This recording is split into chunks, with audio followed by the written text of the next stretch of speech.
First of all, let me just point out, it is beautiful in this area of Northern California.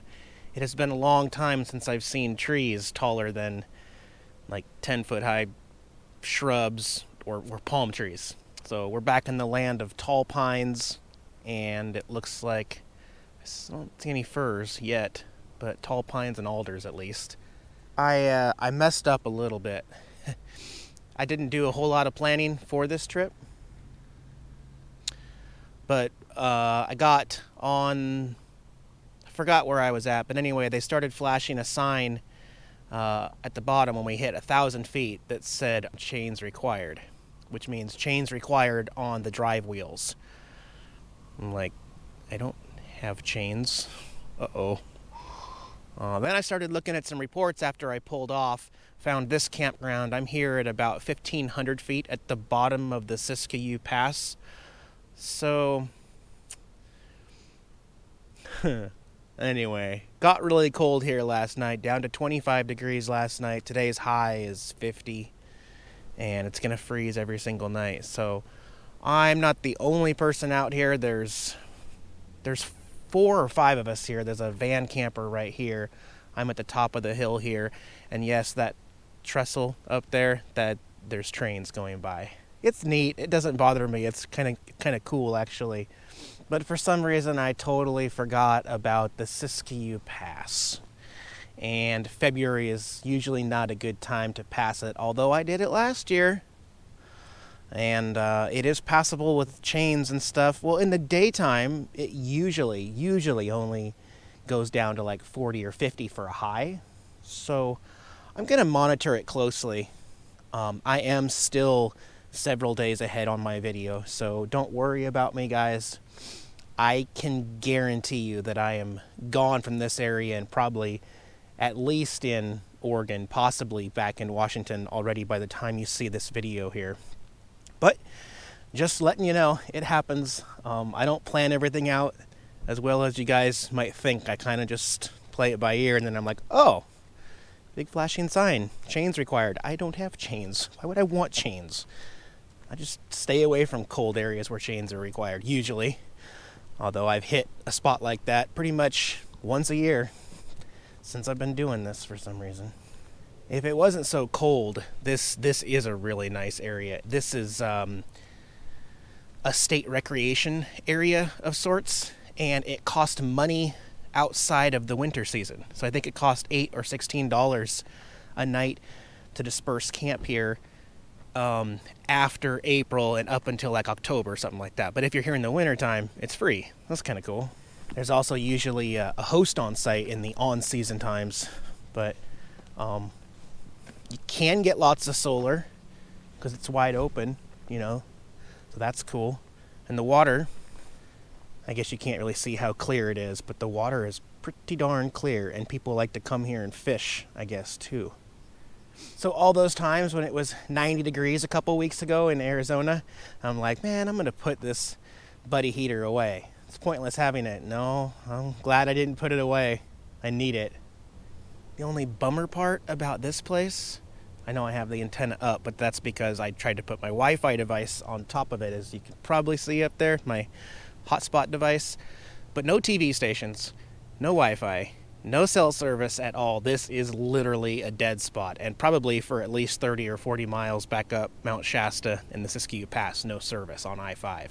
So I pulled out my hard drive, one of my external hard drives, and I started watching this series 24, Jack Bauer, from the beginning yesterday, and got all the way through the 9th episode of the first season. So do some entertainment. I got my mandolin and my guitar. I might break out and play a little bit. And just keep warm. It's really tough because I can't look at my phone to find out if it's going to be warmer tomorrow or the next day. So what I'll do is probably get on the bike and go back down in elevation to find out what's going on with the past conditions. And I'll just do this every 6 or 8 hours, I think. Speaking of the bike, let's try to start it and see if it emulates what it's been doing.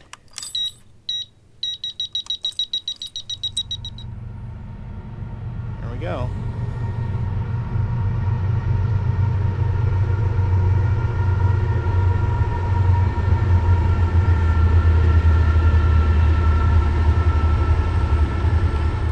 see how she does here at cold starts, because it's really hit and miss. Huh? Are you kidding me right now?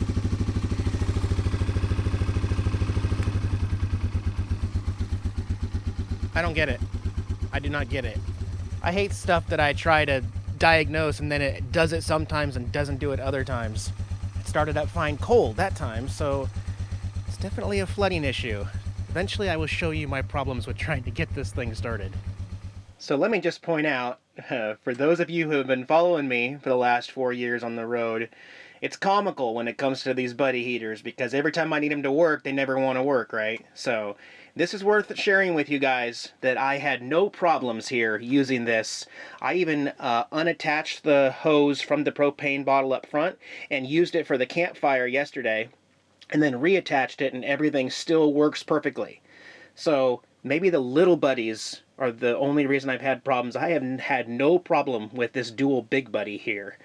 Man, I'm so glad to have it. Actually, it's heating me out, but I just wanted to show you how both elements are still working great. I can put this medium, actually all the way down to low for the rest of the morning here.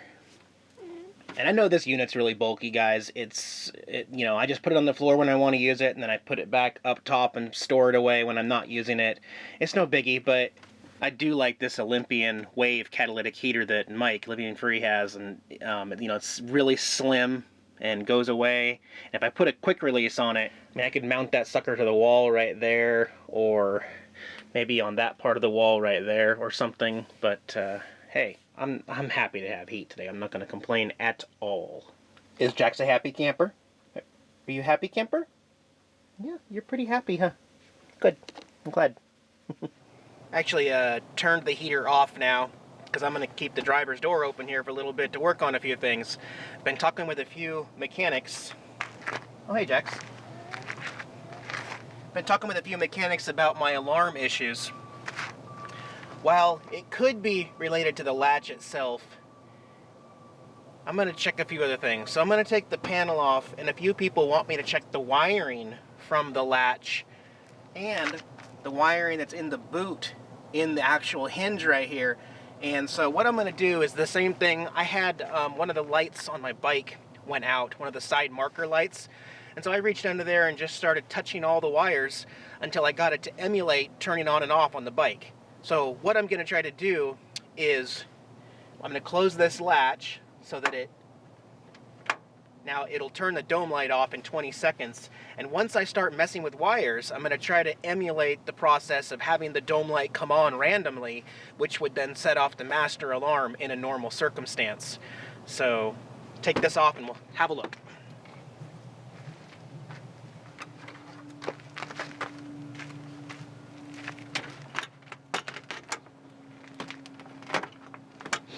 Alright, so here's what we're looking at.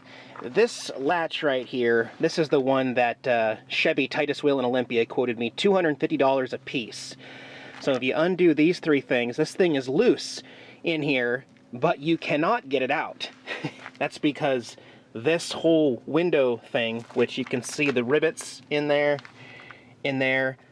this entire piece is actually keeping this from coming out. So it'll be loose once I loosen it up, but there's no way to get it out unless you remove this entire window mounting thing. So kind of a pain in the butt to do, but if they think that's bad, fine, whatever. Also, I'll just mention, for those people that can't believe they quoted me $1,500, they said parts and labor, so $250 a piece for the two latches on both sides, and they said 6 to 8 hours of labor. I am not even kidding you. Call them and ask them. This is a 2000 Chevy Express 3500. Ask them how much it costs to replace 2 door latches. In other words, how much to fix a broken dome light. Between $1,400 and $1,700 at Titus Wheel Chevrolet in Olympia, Washington. No joke. Absolutely asinine? Yeah, I kind of thought so too. That's why we're going to try to do it ourselves. But we're going to keep an eye on the dome light here. Right here, the dome override is not turned off. Okay, I got the latch closed, and so I don't want to do this with two hands, but basically I'm looking at the wiring from the latch, and I'm trying to get the dome light to go off. Trying to see if maybe there's a short somewhere, if it rubs some metal somewhere. Looking at all these wires here. Dome light's not coming on. Okay, well, I don't think we found a problem anywhere in the back door with a short or a wire that was causing that to happen. Next, I want to look behind this boot in the door hinge itself. Okay, see that wiring harness right there?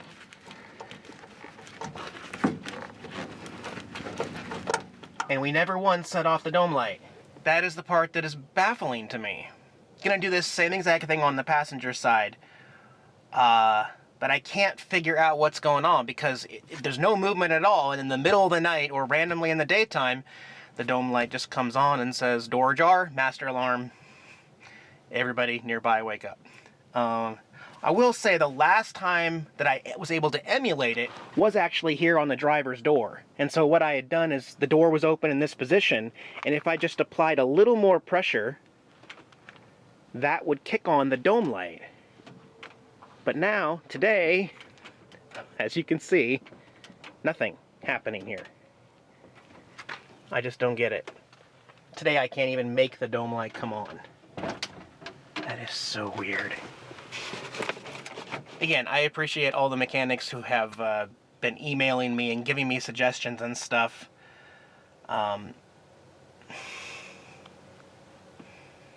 Holy cow. I just got the dome light to turn on, guys. I was getting ready to put away the driver's side. I'll show you here. So the dome light's off right now, right? You're gonna be able to hear it click, but underneath here, can you guys see that green wire right there? Listen. Hear it clicking? This green wire is my problem. Oh my gosh. Oh my gosh, I am so relieved. I just saved myself $1,500. Well, I gotta find out why it's shorting out, but here, I'll grab that green wire again. Where is it? Right there. Clicking on and off, and what a relief. Man, I was so worried a couple days ago. Thank you, everyone, for your help. I'll find out what I can do with this green wire. It's also sad to think that if I hadn't gotten my hands on this myself, and it just dropped it off at Chevy, they would have just done the door latches, charged me for it, and then said, well, didn't fix your problem. Probably. Alright, so keep in mind I am not a professional electrician, but the green wire is no more. There will be no more short. I rewired it to the red wire and hardwired it right into the fuse box here with its own 25 amp fuse here. And by the way, if you think that now you're going to be able to pull this wire and my alarm doesn't work, no. Pulling this wire out makes physically the alarm to go off no matter what. This is not powering the alarm.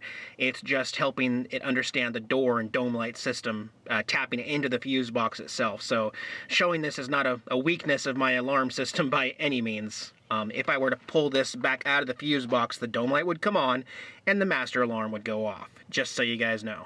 But fixed. Totally fixed. Big, huge shout out and thank you to my friend Sean at Modified Auto in Alton, Illinois. Bud, thank you for keeping me motivated and for continuing to give me more ideas of stuff to search. We got it, dude. You and I remotely. So that was awesome. I'm so glad that it had nothing to do with the latch ever. So everybody else was wrong. Every mechanic I talked to and pretty much every viewer who tried to tell me, just replace the latches, it never was the problem. Although the latches being open will set the dome off, there are lots of other things that can set the dome light off, thus the master alarm. So it is not as simple as everybody always says, and it never is. But you know what? It just marked off a huge, huge thing off of my to-do list. And the bike seems to be running and starting when I want it to, at least. No matter, you know, it takes a little bit of time, but gonna work on the carb when I get back a little bit. Feeling really, really good. Back to t-shirt weather now, because it's like a balmy 45 degrees right now. I just got off the phone thanking Sean at Modified again so much for that, and I brought up one more point. Just wanted to let you guys know that Viper in San Antonio, the company, it's not called Viper, I'm not going to name the company, but the company told me over the phone that there is absolutely no warranty that I am eligible for to get this problem fixed, and that was kind of fueling some of my frustration. I think the whole world following me thought, you know, Eric, it's a Chevy problem, you need to replace the door latches, and it just didn't make sense to me that for a light that comes on, it's going to cost that much money. So in the end, it literally was a bad install, a bad wire, a bad faulty problem with the installation of the certified Viper installer. And it literally should have been covered by Viper, but I just find that funny because I can't imagine how irked I would have been if I'd gotten back to Washington, paid Titus Will, and then they just go, well, sorry, didn't help. Kind of the whole runaround thing. But anyway, gonna be heading out tomorrow, feeling good.